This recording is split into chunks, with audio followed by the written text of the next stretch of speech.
আমি হৃদয়ের অন্তঃস্থল থেকে তোমাদেরকে ধন্যবাদ। রাজনীতি এমনই হওয়া উচিত। আমার স্নেহের ছোট ভাই, বুড়িচং উপজেলা বিএনপির বারবার সভাপতি, সাবেক উপজেলা চেয়ারম্যান, আমার সবচেয়ে প্রিয় মানুষ এটিএম মিজানুর রহমান কানে কানে আমাকে বলছিল যে নেতা, এই সামনের ছাত্রটা একটু তাকিয়ে দেখেন। তাই হওয়া উচিত। যেখানে রাজনীতির ডিসিপ্লিন থাকে, সততা থাকে, স্বচ্ছতা থাকে, সেখানে আল্লাহর রহমতে সেখানে বরকত হয়। আজকে দু চারদিকে তাকিয়ে দেখেন, এই সেই ঐতিহ্যবাহী আতিক স্টেডিয়াম। এই আতিক আমার একদম প্রাণের একটা প্রিয় ছোট ভাই।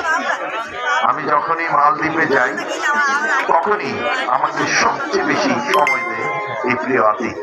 এবং আতিক বারবার এখানে আমাকে বলছিল, নেতা আপনি কিন্তু আমার স্টেডিয়ামে যেতে হবে, আমার পাড়ার সবাইকে একটু আপনার আলোচনা করতে হবে।